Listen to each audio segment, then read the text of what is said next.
Some say that men have hearts of stone, but surely some stones have the heart of men. This is the story of the man who saved the Taj Mahal.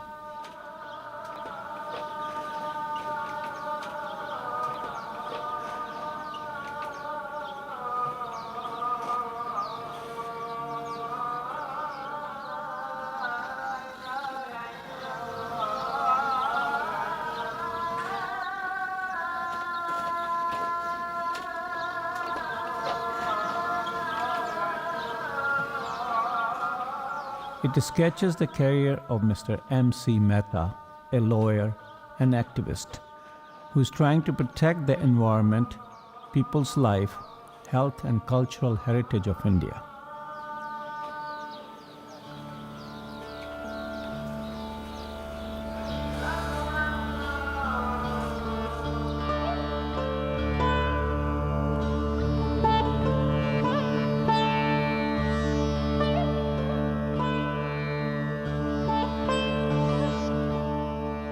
The film is about his life, but it will evoke your concerns.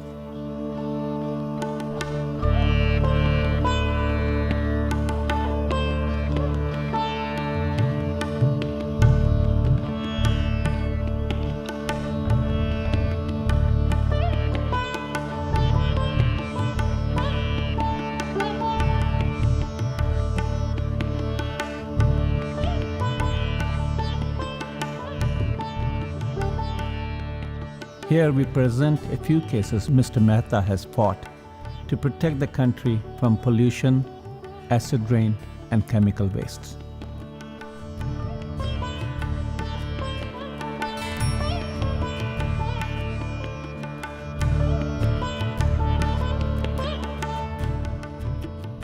One day, when I was in a social gathering, a gentleman walked to me and he said, "You lawyers are very greedy."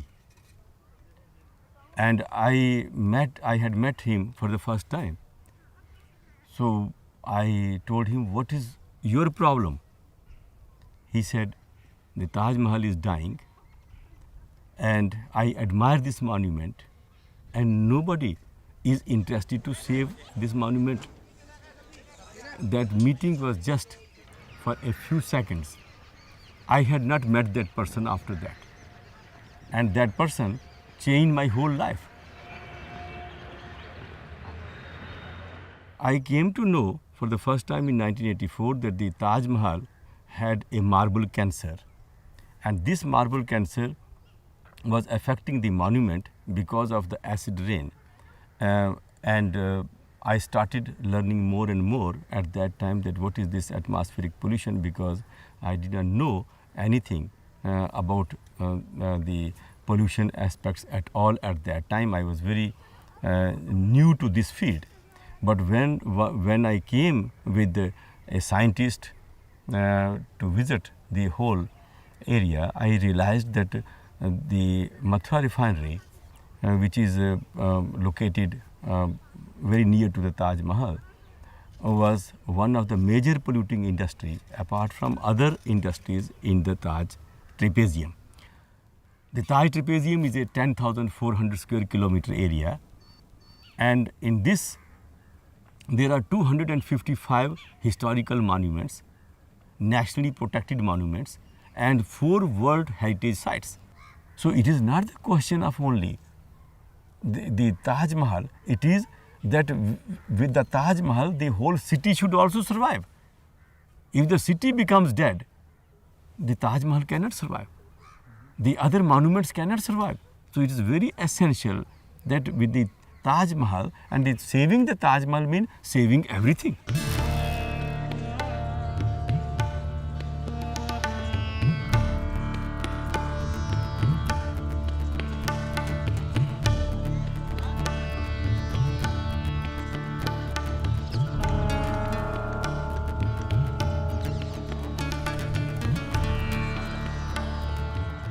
The Mathura refinery was generating about 800 to 900 kgs of carbon every hour. and totality of that was directed towards Taj. We called NEERI, the National Environmental Engineering Institute, to advise us on that. NEERI went and examined this, set up various inspection stations, and they came out that Taj is actually in the process of suffering what they call yellow cancer. If this pollution continues, probably, God forsake, in about another century, the Taj may not be there.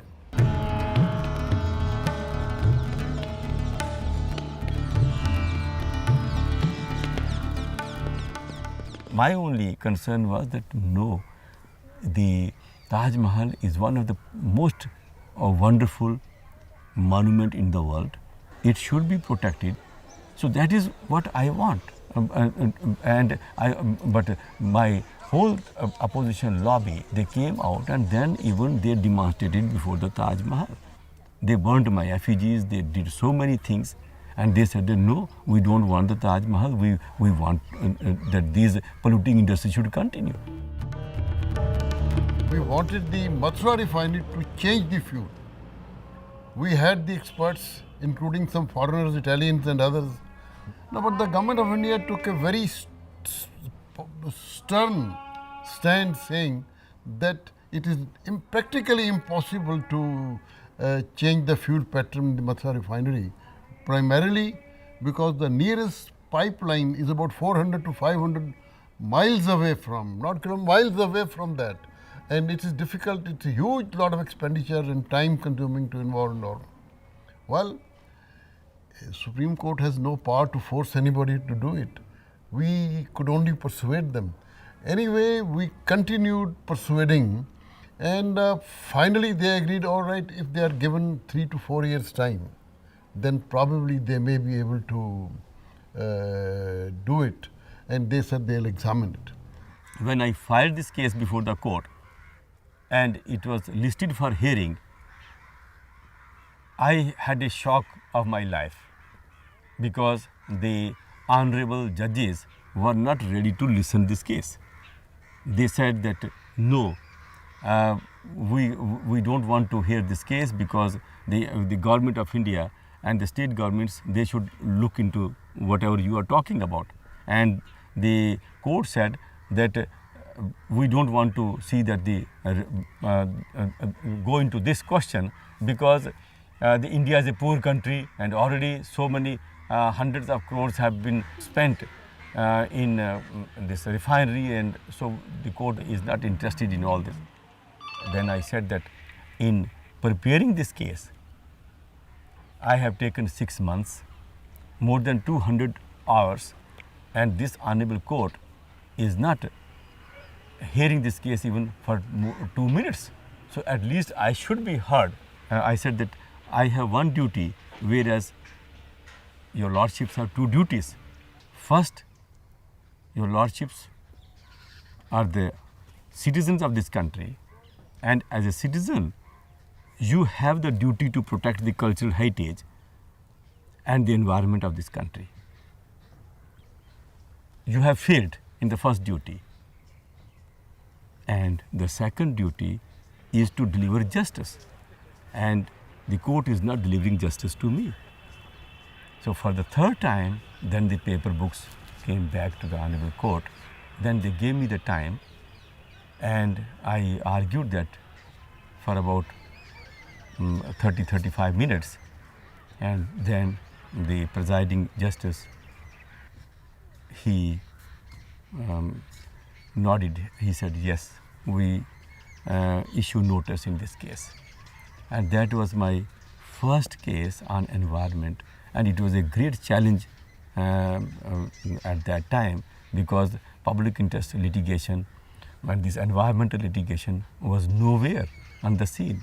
Just it was like sowing the seeds without even thinking what is going to come out of that. It took Mr. Mehta 12 years to fight the case alone in Supreme Court of India and finally won it. The court ordered closure of several polluting industries in the area unless they changed to clean fuel.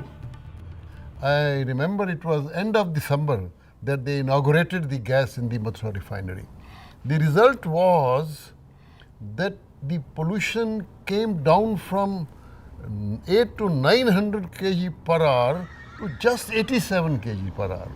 And that also stopped because the experts suggested that they should have some different machinery to control further pollution, which were also expenses, which they also installed.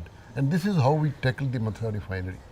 And then the court, looking into every aspect, delivered a landmark judgment where a worker, it was said that the first option was that the industries, those industries which will not switch over to the cleaner fuel, they will have to close down and shift out. So we in our own way tried our best and we succeeded in all our ventures which we started. Of course, MC Mehta was a lawyer, I was the judge, Supreme Court was our patron. So all on this basis we did it. I think the Supreme Court of India is the pioneer in controlling pollution in a country through the process of courts. We have done the maximum judgments are ours and maximum relief we have provided in this field. So this is in a nutshell the story of Taj.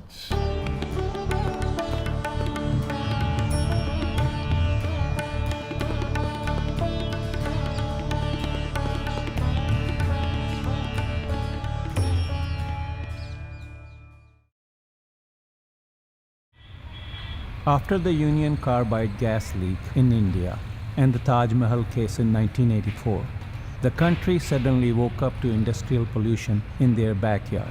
People started voicing concerns about chemical waste being dumped in their villages and rivers. Mathura, a holy city, birthplace of Lord Krishna, was in crisis because its lifeline, the Yamuna River, the most holy river for millions of Hindus, was totally polluted. People started coming to Mr. Mehta from all over India to plead their cases. 90 के दशक में अचानक मथुरा में साड़ी उद्योग घर घर में साड़ी उद्योग चालू हो गया। परिणाम यह हुआ कि जिस दिन साड़ी की वो लाल रंग में साड़ी रंगी जाए तो यमुना लाल, जिस दिन काली रंगी जाए यमुना काली, नालों का पानी, साड़ी का पानी, फिर साड़ी कारखानों का जो केमिकल है वो उसके रंग के साथ में केमिकल जाता था। तो लगता था कि सुबह लोग यमुना स्नान को गए, वहाँ हजारों मछली मरी पड़ी हुई है, उनको कौवे नोच रहे, कुत्ते नोच रहे, कोई अपनी गाय पटक गया है तो उसको जो कुत्ते घसीट रहे हैं, डेड बॉडी पड़ी हुई हैं। तो ऐसा बीभत्स कोई श्मशान जैसा दृश्य पूरा जो मुख्य तीर्थ, तो श्रद्धालु बड़ी भावना से आते थे, उसको दृश्य को देख करके रोते हुए जाते थे। तो उस समय माननीय MC मेहता जी एक रिट चल रही थी इनकी सुप्रीम कोर्ट में ताज टेप्रियम को लेकर के, TTF को लेकर के। एक इतने 37-87-85 रिट की थी गंगा एक्शन प्लान के अगेंस्ट। उस समय स्वर्गीय राजीव गांधी ने गंगा एक्शन प्लान चालू कर दिया था। तो इनकी एक रिट चल रही थी कि गंगा जब शुद्ध होगी और गंगा की जो प्रमुख सहायक नदियाँ हैं वो शुद्ध होंगी तो गंगा शुद्ध होगी। तो हम लोग अखबारों में पढ़ते थे और ये लगता था कि कोर्ट्स काफ़ी इसमें रिलीफ भी दे रहा है। तो हम लोगों ने ये प्रयास किया कि इस रास्ते को भी अपनाया जाए।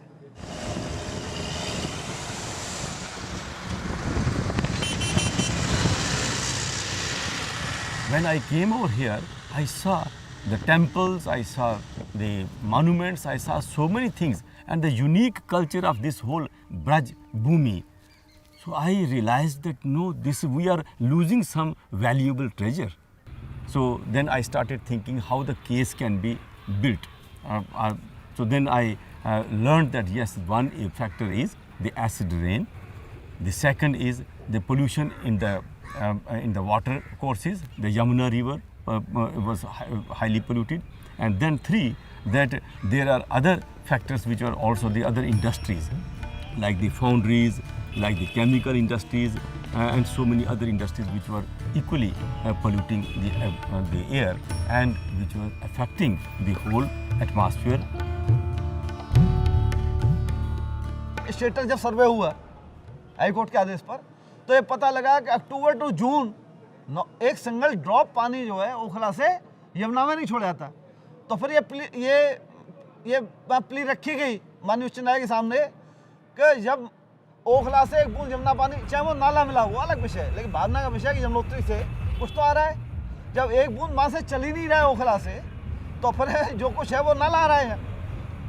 तो मेहता साहब के तर्क के सामने तो करनी इससे, और स्टैंडिंग काउंसिल अपनी बात कह रहे थे। तो उन्होंने कहा मुझे तकलीफ है कि शायद मैं लेमैन को अपनी बात समझा देता, चीफ स्टैंडिंग काउंसिल को बात ये नहीं समझा पा रहा हूँ, यमुना का पानी होना चाहिए। At that time, I visualized that I should take this case in this way.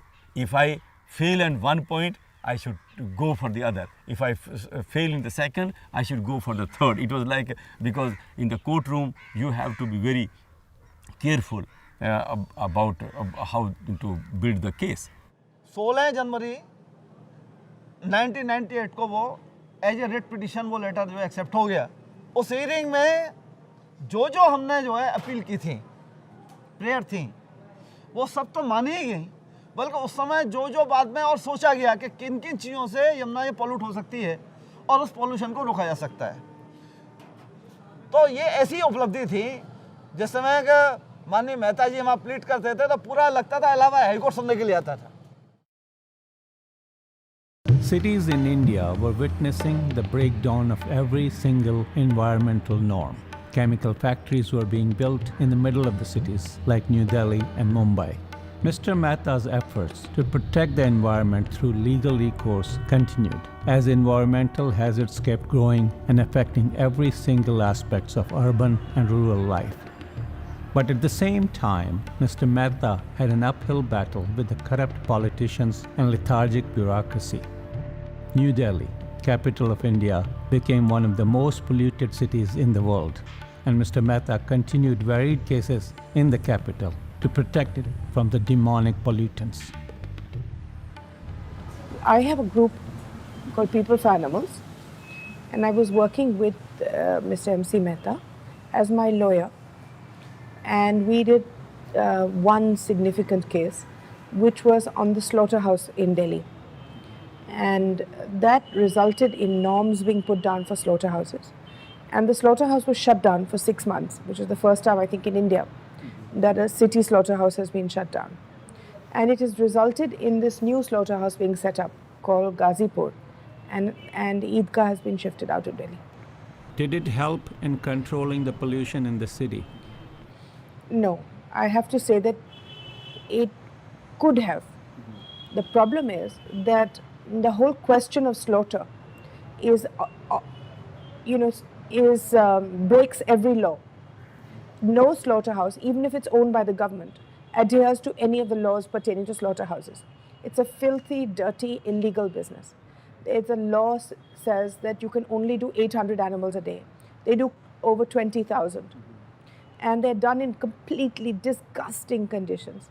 There's been a 2-hour expose on TV 4 days ago about how in the new slaughterhouse, which was supposed to, rectify all these problems, they have found that they're killing cows and mixing the meat with mutton to sell it to hotels in Delhi. Now, every time one interferes, it's a religious attack, which it shouldn't be, but it's interpreted as. So it's basically criminals in the slaughter business. Now, Mr. MC Mehta got a brilliant judgment from Justice Kuldeep Singh, and we worked very hard on this case. It just shut it down for 6 months. It came back, it was okay for about 2 years, and then it went back to being criminal. So things come up wherever they come up, do whatever they want to do. The state pollution control boards don't exist, and public-minded lawyers are very few and far between. You see, one is to be a public-minded lawyer. The other is to do your homework properly. I think that's what MC Mehta did, was he would do his homework properly. जो दिल्ली का जो slaughter house था, जब मैं मेनका गांधी का case कर रहा था, तो वहाँ पे जो है वो 12,000 जानवर जो रोज़ के कट रहे थे उसमें, मैं देख रहा था कि ऐसे जो उनका ब्लड जो है वो जा रहा था और फिर नालियों से जो है वो यमुना जी में पहुंच रहा था, तो सारे का सारा प्रदूषण। तो उस समय जो है मैंने देखा कि उनके साथ कितना अन्याय होता है एक जानवर के साथ, कि एक लाइन में जो है वो अपने जानवरों को खड़ा कर दिया और उसके बाद वो एक के बाद जो एक काटा जा रहा है जानवर आपके सामने सामने जो ऐसा हो रहा है। तो ये बहुत गलत बात है। अब उसके लिए मैं क्यों कह रहा हूँ आपको, लॉज हैं हमारे देश में, लॉज हैं, रूल्स हैं कि कैसे जो है वो अगर स्लॉटरिंग भी करनी है एक जानवर की तो वो भी कैसे उसको सामने दूसरा जानवर नहीं देखना चाहिए, तो उसका भी जो है वो एक नियम है। मैंने जब वो केस लिया था तो 3 दिन मैं सो नहीं पाया और मैंने देखा ये क्या हो रहा है, किस तरह से जो जानवरों को काटा जा रहा है। उसके बाद मैंने सोचा कि अगर मैं जो इस केस को लूँगा तो तब जो है मैं आज से मीट नहीं खाऊंगा, और तब से जो है उसके बाद मैंने बंद कर दिया, मैंने कोई नहीं लिया। He had given up his law practice in Jammu, and he had a rather poor opinion about the way some lawyers conducted themselves. But I felt that he was a person who always he always believed in certain causes. He was a crusader at heart. So I felt he could really be a crusading type of a lawyer. And it just so happened he read things that were happening on the environment, the Taj in particular, and this seemed to ignite his interest. So I encouraged him actually to return to law, and I think this is where I felt his future was. He wasn't practicing law at that point in time. He had given up his law practice. But it's been difficult. It's been an uphill task. It wasn't easy. Well, I mean, his taking the cases to court initially, entering the Supreme Court itself, it was a lot of hard work and a lot of perseverance, and at times he had to be very thick-skinned because he was an unknown quantity when he first started his practice. And when he brought his cases to court, there was a lot of work that was involved in it, and a certain amount of, I would call it, perhaps controversial views that he had about things that they may not have been appreciated by some people. So I think he faced a lot of hardships initially. His working hours are very long. They begin about 7 in the morning, and they go on till we can't say when. One has had to put one's own money in to fight these cases. They have not been monetary cases at all. There have been no commercial interest in these cases whatsoever. He fought for some fishermen in Tamil Nadu, and he was going on and on fighting for them, and they collected a certain sort of amount of money, and they came to give it to him. He took that whole bag, he put some more of his in, and he gave it right back to them. He said, there are certain cases on principle I will just not take any money for because I believe in them. He first actually always does a lot of field work. He spends a lot of time going to the site, talking to people, and collecting his information. And then he fights it on a basis with a lot of thorough background of whatever he's doing and a lot of conviction. The most important thing is he has a great deal of conviction in whatever he is fighting for. Mr. Mehta's concern for the environment has extended the scope of his work. Now his jurisdiction is beyond the courtroom. He has become an environmental activist and a teacher. He works out of his office in Delhi along with his team of environmental lawyers. He is constantly invited from abroad to speak about his legal cases and as an activist of pollution-free world. He represents India's battle against pollution. I've been following Mr. Mehta's career, just the enormity of what he's achieved. It's extremely inspiring. I don't think that there is any other lawyer that I know of who has achieved what he has in his career. And it's incredibly inspiring and humbling, and it teaches young lawyers to be optimistic and hopeful about making changes in the world. Tomorrow we will become 19. I was practicing law in Australia. I've been an environmental lawyer. I was practicing in Sydney, and I ended up writing to him, and I was fortunate enough for him to actually respond to my letter and invite me to join him to assist him in his practice. Mr. Mehta's work now involves a broad range. It's not just public interest litigation. A lot of it is grassroots education and awareness building. And he's involved in a lot of environmental projects, campaigns in India as well. what's important for young people is to instill a sense of optimism rather than indifference or perhaps cynicism about the way things are and the way governments operate, and to create a sense of self-belief that you can contribute in whatever way to making a change. And I think that's one of the really great things about being around a person like Mr. Mehta. Echo Ashram is an eco-friendly retreat built by Mr. Mehta in the foothills of Himalayas near the city of Dehradun. Here, young people and lawyers are invited to learn about pollution and develop a consciousness towards the clean environment.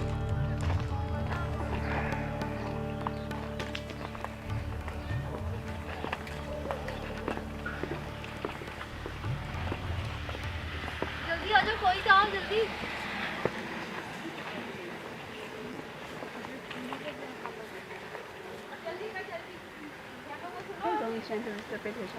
हाँ इस समय धूप आ गई तब कपड़े तो बाद में डाल सकते हो हम लोग नहाने तो दो क्योंकि पहले आप नहा रहे हो वहाँ जा रही सूख गया इसमें पानी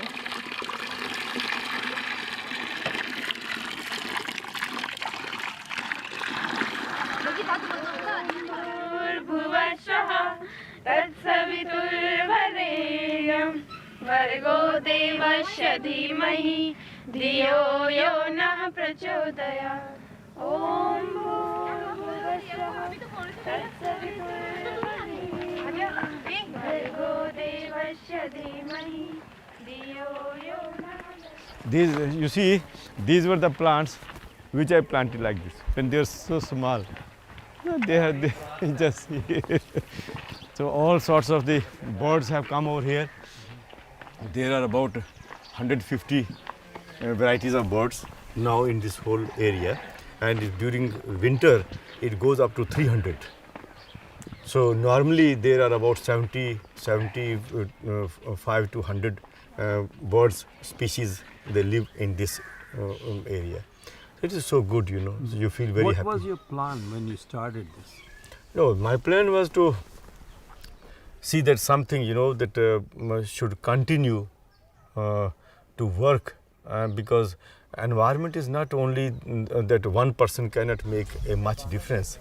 More people, if they join the movement, it can really make a difference. And that is what happened, that here we have trained more than 125 young lawyers from South Asian countries. Here more than 500 NGOs, they have gone under training, then sensitize the students, the teachers, so many people they come over here, and that makes a difference. I say that even out of 100, even 10% of the people, they change their mindset. They start thinking, and that can make a lot of difference. And then once they go back to their countries, to their places, they can start talking and they can do some wonderful things.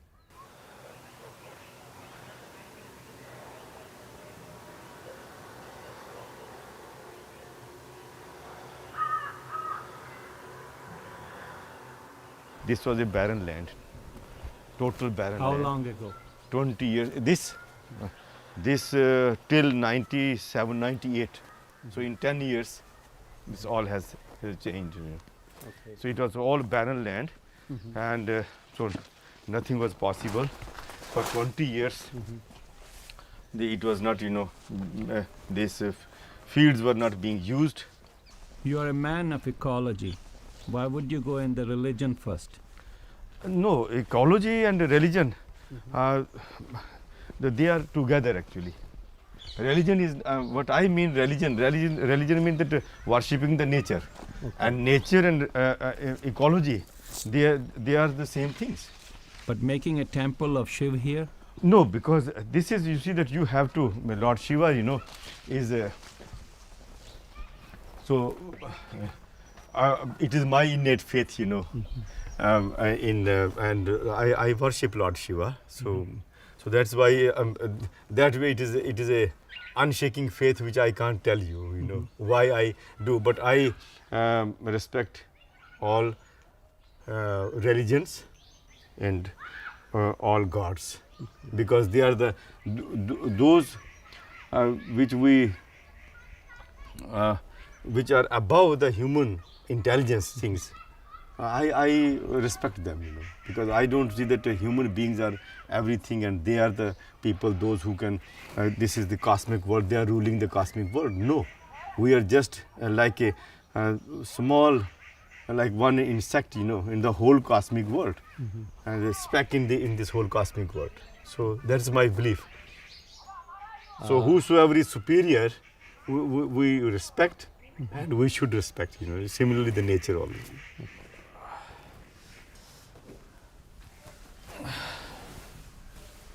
ॐ वन्दे देवोमापतिं सुरगुरुं वन्दे जगत्कारणं वन्दे पन्नगभूषणं मृगधरं वन्दे पशूनां पतिं वन्दे शूरशाङ्कवन्निनयनं वन्दे मुकुन्दप्रियम् वन्दे भक्तजनाशवरदं वन्दे शिवं शङ्करं हरे ओम मन्त्रार्थः शबलाशन्तु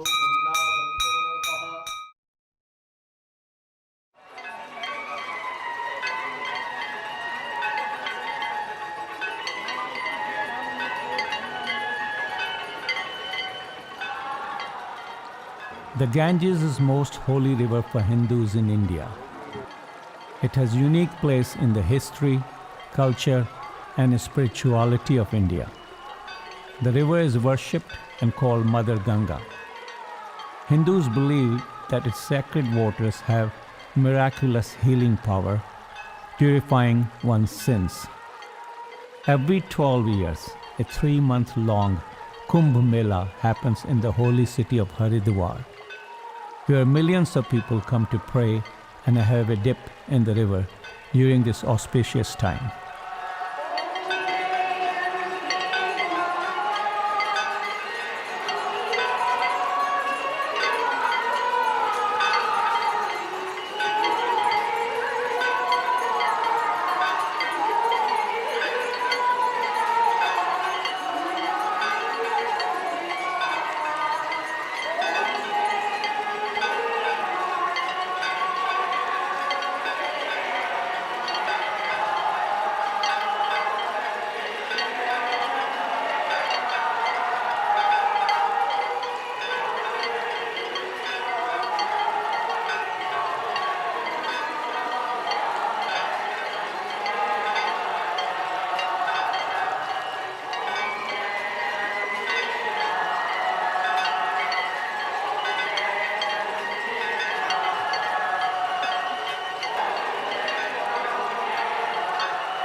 भारत सरकार ने इस नदी को एक तरफ तो राष्ट्रीय नदी का दर्जा दिया है और कहा है कि ये एक नेशनल रिवर है, और दूसरी तरफ जो है वो भारत सरकार या राज्य सरकारें जो है कोई भी ठोस कदम नहीं उठा रही जिससे कि गंगा जी जो वो उनमें किसी भी तरह से गंगा जी के साथ छेड़छाड़ ना हो। गंगा जी जो है वो अगर हम हिमालय से ही नहीं इसको बचाएंगे, अगर ऊपर से ही नहीं बचाएंगे, सोर्स से ही नहीं इसको गंगा जी को बचा पाएंगे, तो नीचे जो है गंगा जी हम पैदा नहीं कर सकते। गंगा जी जो है वो ये एक, क्या आप जो है वो कहते रहिए कि राष्ट्र नदी है, गंगा जी मेरी माँ है, लेकिन अब माँ तो कह रहे हैं हम लोग, लेकिन हम माँ के साथ व्यवहार हमारा क्या है? तो ये व्यवहार जो है ये बिल्कुल अभी जो है हम बहुत ही ठीक नहीं कर रहे। लेकिन माँ को आदर देना चाहिए, और वो आदर तभी मैं दे सकता हूँ माँ को, जो है वो मैं तभी जो है वो माँ का जो चरण छू सकता हूँ कि जब माँ के साथ पास में किसी भी तरह की गंदगी, किसी तरह का कचरा, किसी तरह की डैम, किसी तरह की गलत चीज़ें जो है वो ना हों, तभी मैं माँ को जो है एक ठीक जो है वो अपनी जो आदर है वो दे सकता हूँ। But now the holy river Mother Ganga has become a dumping ground for domestic, animal, and toxic waste. Half-burned carcasses and garbage is tossed in the river. Government is building dams to control the flow of water. Factories are dumping chemical waste. This will kill the mother Ganga. Mr. Mehta, the activist, is trying to save the river in his new zeal by collecting 1 million signatures during this fair to raise the awareness of clean water. पिछले 10 वर्षों से मैं मेहता जी को देख रहा हूँ। मेहता जी ने आज से मेरे संज्ञान में जैसा है 10 वर्ष पहले एक अभियान चलाया था और मैं उस अभियान में तब से लेकर आज तक उनके साथ हूँ। उस समय सब लोगों ने मिलकर के यहाँ के कुछ जो विद्वत संत थे, कुछ अच्छे समाज सेवी थे, कुछ राजनीतिक थे, उन सभी ने मिलकर के ये संकल्प लिया था कि हम लोग एक एक जन जागरण करके एक एक व्यक्ति के मन के अंदर ये भाव पैदा करें कि गंगा को पवित्र रखने की जिम्मेदारी प्रत्येक व्यक्ति की है, प्रत्येक मनुष्य की है, जो गंगा से प्रत्यक्ष जुड़े हैं या अप्रत्यक्ष जुड़े हैं। आप देखिए गंगा किनारे जो रहने वाले लोग हैं उनकी तो रोजी रोटी है, करोड़ों लोगों की रोजी रोटी इसके साथ लगी हुई है। हम इसके आने वाले समय की कल्पना अगर करें तो हम मानेंगे कि करोड़ों लोग रोजी रोटी से अलग हो जाएंगे, करोड़ों लोगों की रोजी रोटी समाप्त हो जाएगी। तो इन रोजी रोटी के साथ साथ हमारे भारतवर्ष का अस्तित्व गंगा के साथ है। मेहता जी ने इसकी शुरुआत की है और जैसे महात्मा गांधी चले थे अकेले, लेकिन जब उनका समूह बनता गया तो करोड़ों लोग उनके साथ हो गए और उससे एक से करोड़ों लोगों की परिकल्पना लेकर के जिससे पूरे विश्व स्तर पर हम गंगा को बचाने में समर्थ हो पाएँ। मैं मेहता जी को साधुवाद और धन्यवाद देता हूँ कि उन्होंने इस अभियान को प्रारंभ किया है और जनता जनार्दन से अपील करता हूँ कि सभी लोग एक साथ एक स्वर में संवेद स्वर में मिलकर के मेहता जी का साथ दें, जिससे हम इस अच्छे अभियान की शुरुआत अच्छे शब्दों में अच्छी परंपरा में कर पाएँ। धन्यवाद।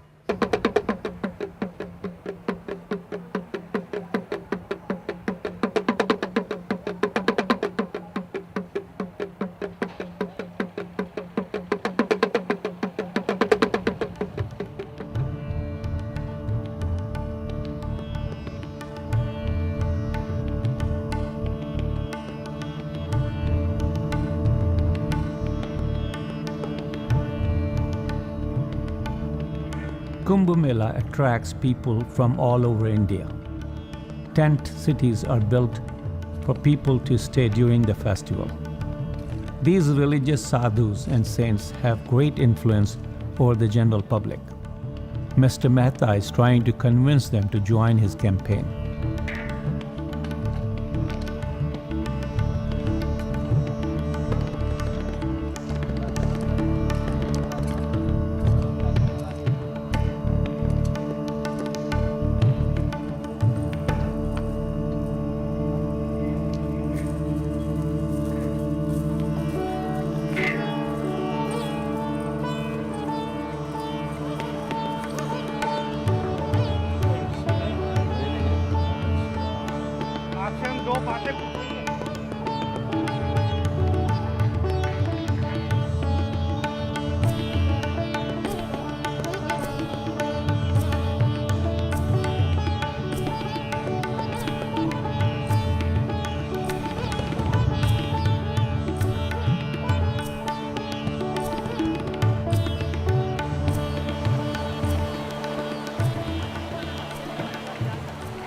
ये अभियान तो एक पूरे 2010 के लिए हमने योजना बनाई है और उसमें पहला चरण तो यही है क्योंकि कुंभ का मेला चल रहा है और ये कुंभ जो है वो इसमें करोड़ों लोग जो यहाँ पे आएंगे। आज अगर गंगा जी बच सकती हैं तो ये भारत सरकार नहीं बचा सकती, राज्य सरकारें इसको नहीं बचा सकती। अगर इसको इस माँ को बचाया जा सकता तो हम बच्चे जो है वो हम ही बचा सकते हैं। तो इसलिए हमारा जो जागरूकता का जो कैंपेन है, ये जो अभियान है, ये अभियान जो है वो हमने शुरू किया है और इस अभियान में हमारा ये है कि कम से कम जो है वो 10 लाख जो है वो इसमें जो वो हस्ताक्षर जो है वो लोगों से करवाए जाएं इस दौरान में, कुंभ के दौरान में। और फिर वो हस्ताक्षर करवा के जिसमें कि जो बड़े बड़े जो हैं हमारे जो सेंट हैं, संत हैं, साधु संत और फिर जो समाज से जो लोग हैं वो सारे के सारे अगर उसमें इस तरह से आवाज़ उठाते हैं तो मुझे आशा है कि पूरी तरह से जो हमारी भारत सरकार जो सोई हुई है, जो राज्य सरकारें सोई हुई हैं, जो इस गंगा जी के साथ खिलवाड़ करना चाहती हैं, वो खिलवाड़ करना रोकेंगी।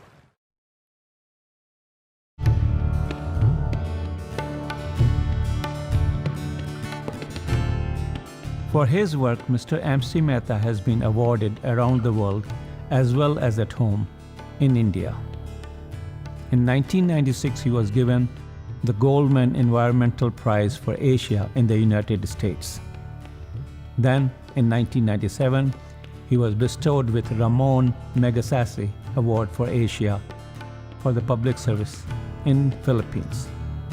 In 1998, his peers in the United States gave him Carey Rydberg Award for the environmental activism. He has been awarded several times by private and public organizations in India.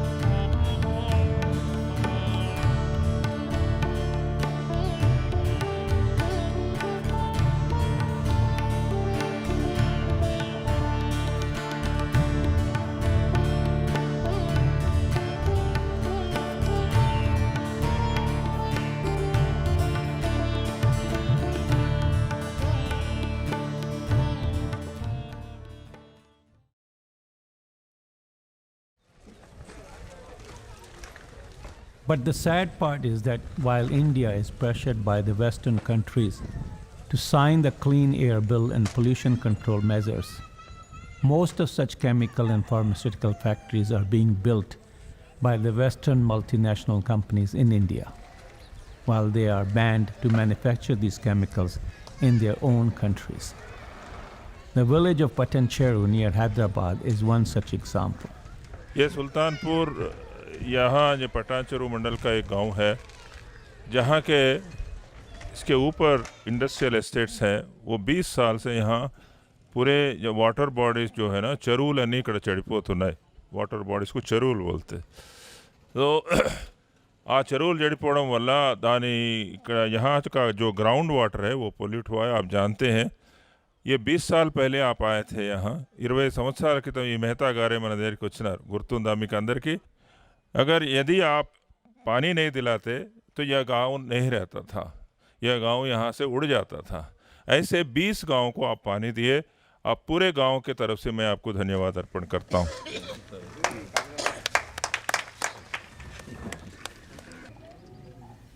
In 1990, I had to deal with the chemical industries near Hyderabad called Patancheru area. At that time, we were told that there were 16 chemical industries giving rise to highly toxic pollutants. There were no measures taken for control of pollution. Effluent treatment plants were either not established, or even if they are established, they were not working, because working the effluent treatment plant means some cost, some electricity consumption, some cost, some expenditure. Some 3 or 4 villages, we were told at that time, have become totally, what shall I say, totally ruined. The soil became unfit for cultivation. Wherever you dug a well, the brackish water was coming up, which was totally not potable, not fit for human consumption, not even for cattle. So people brought this water in bottles to my court in 1990. And then we closed all the 16 industries, saying that until you establish effective effluent treatment plants certified duly by the Pollution Control Board, you shall not restart. But then I left the court. I do not know what happened. The matter ultimately went to Supreme Court, and I believe it is now sent back to the High Court. Some monitoring is being done. But even in 1990, the drinking water for these villages was being supplied in water tankers by the government. I do not know, the situation must be either worse or better, I cannot say. जो आप court order दिलाए थे, तो situation में जो industrial pollution का जो situation है उसमें कोई बदली नहीं हुई है. आप एक वो अभी डिस्चार्जेस आ रहे हैं, गंडी चेरू, आसानी कुंटा, कृष्टारेपेटा, काजी चेरू, किस्टापल्ली चेरू. नाउ द पोल्यूशन है extended instead of curbing it. उसको रोकने के बजाय वो बढ़ गया है, फैल गया है पोल्यूशन।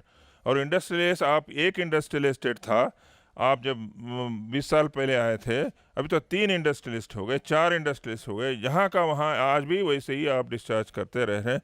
इसका कारण एक ही है कि industry is ruling the country, not the government is ruling the country. वो यहाँ क्रॉप लॉस ही नहीं है, इनका हेल्थ गया है, इनका ज़मीन ख़राब हुआ है, इनका हर चीज़ ख़राब हुआ है। देखिए इसको क्या बोलते हैं, is a disabled man, mentally retarded. इसको क्या बोलेंगे, इसकी ज़िंदगी क्या करेंगे बोले। इसको अभी तो 15, 16, 17 साल का है। ये पानी, मांजरा पानी आने के बाद बहुत से लोग बच गए हैं, ये मांजरा पानी आने के पहले पैदा हुआ है। देखिए उसका गम्स देखिए, वो क्या होगा, क्या है, इसको कौन एक्सप्लेन करेंगे बोलिए। ऐसे लोग, ऐसे citizens you want in this country? You want this country to be industrialised plus sick country in the world? ये प्रश्न तो अपन आंसर करना है। सो मैं ज़्यादा बात नहीं करते हुए मैं यही बोलता हूँ कि फिर एक बार ये किसानों को आसरा दीजिए मेहता जी, और कुछ कीजिए सुप्रीम कोर्ट में। हमको हाई कोर्ट में कोई विश्वास नहीं है कि वो लोग करेंगे। यहाँ तो industrialist, they manage, they manipulate, they influence. So I submit to you sir to do something in the supreme court of India. हमको भरोसा है आप कुछ करेंगे। धन्यवाद। Thank you. We started this nearly 25 years ago. We have run out of our stamina. When I say stamina, in terms of time, energy and money. We are only hoping that based on the work already done, the Supreme Court, since it was brought to its notice by the best advocate in the world, Mr. M.C. Mehta, they should act on it. Sometimes it appears as if the Constitution of India is suspended in Patancheru area. People don't enjoy the fundamental rights, and the government doesn't do what it is supposed to do under the directive principles, and it's a horrible story, And when it comes to what we call at the global level, we are supposed to be talking about a level playing ground, where all the corporates of the world, because of WTO, they are subjected to the same rules of the game, of production processes and marketing and so on. But here the corporates pollute. They produce bulk drugs for the whole world to be healthy. But here in this region, people are suffering. They are dying of cancers and tumors. And particularly Sultanpur is one place where the population, instead of increasing, normal increase, that is the only place I think where the population is decreasing because of the chemical pollution. It is an unequal battle. And in this unequal battle, the industrialists, they are so powerful. They are multinational companies, they are big national companies, they have the money bags with them, and then with that money bags, everything is happening, And as far as the court process is concerned, they are trying to see that it becomes so slow that the wheel of justice, they stuck somewhere for years together, and only courts is now the Supreme Court, that if we go there, maybe that wheel which is stuck into the mud, that may come out again. See, in our system of government, the court can only pass orders, but the execution, the implementing the order is left to the executive, the governmental machinery. And the governmental machinery, either because of inefficiency or because of corruption or for whatever reason, the problem with India is the governance, the lack of the ineffective governance. We have got excellent set of laws. The legislature, parliament has been passing good laws. The question is one of implementation. It is the implementation part that is the Achilles heel in India. It is so sad to see that the laws are here in this country, and environmental laws are here, but these environmental laws are not enforced at all. The authorities, they sleep over the affairs. The politicians, they don't take any action, those who are in power. And then at the same time, the pollution control boards and the agencies which are responsible to enforce law and see the implementation of the court's orders, even they are sleeping, and they don't want to do anything, which is unpleasant to the industry. Under these circumstances, the people are suffering, the people I have met so many people, and so many people, they are sick. Some people are suffering with cancer, some are with paralysis, some are with known and unknown diseases, and they can't even go to the hospital for treatment because they are so poor. At the same time, they don't have the proper drinking water for their animals, for irrigation to their crops.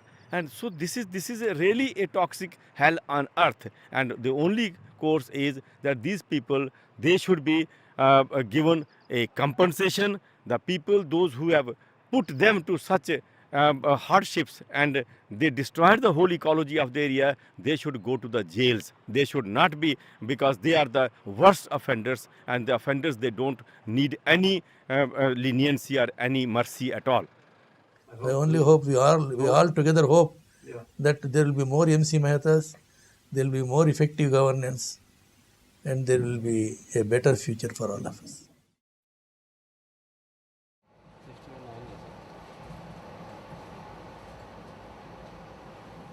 Mr. Mehta is flooded with so many cases every day in his office. He continues to speak all over the world, training young lawyers and young students in his ashram, arguing, cajoling politicians, and industrialists for a clean environment. For Mr. Mehta, the journey continues. We have 14 perennial rivers in India, like Ganga, Jamuna, Godavari, Brahmaputra. All are water sewers. They are not water channels. They are sewers. You can't take. There are thousands of industries which have no treatment, pollution control devices. They have none of them have got it, because it is very difficult to install them. But once you install, it's much more difficult to run them. Nobody does it. Our airs are polluted. Our waters are polluted. Our forests. You can see that if a politician gets a permit to, he says that, oh, that is a sort of dead wood. We have to chop it off, one tree, and he cuts hundreds and takes away. So this is happening. Things are improving, but slowly. So this is all the situation. They have not changed as yet. Lot to be done. We have to fight on both the fronts. We have first to have the pollution control inside the country. Our rivers, our waters, our airs, our forests, they are to be cleaned up. They are to be done. And then we have to restore the damaged ecology, and then move further with the process of sustainable development. Side by side, we take climate change and all, but it has to be done. But as the experience of the beautiful Taj Mahal proves, and as the struggle to save the Ganges proves, we can no longer ignore man's impact on the environment. Pollution has managed to do what 350 years of wars, invasions, and natural disasters have failed to do. It has begun to mar the magnificent walls of the Taj Mahal. Since 1982, protection of the monument has been a major priority, and the fight has yielded significant advances. But still, a constant effort is required to save the Taj Mahal from human environmental degradation, what some scientists call marble cancer. I can't help wondering that if a stone can get cancer, what kind of damage can this pollution do to children? The court in 1996 gave various directions, and the one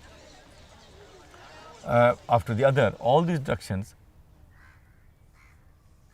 some of the directions have been carried out, but some of the directions have not been carried out so far. So this is what has happened, but now the court is still hearing the case and monitoring the case from time to time, and I am quite hopeful that the unfinished task will be finished once the court starts hearing further monitoring and hearing this case. But more than this, this is the job of the Government of India. This is the job of the other international organizations. And since this monument does not belong to India alone, it is a World Heritage Site. It belongs to the whole world. So I think that this is the responsibility of all the citizens in the world and the other governments and the other institutions to see that the Taj is protected. The other World Heritage Sites within the Taj trapezium are protected, and the people, they can have fresh air to breathe and clean water to drink.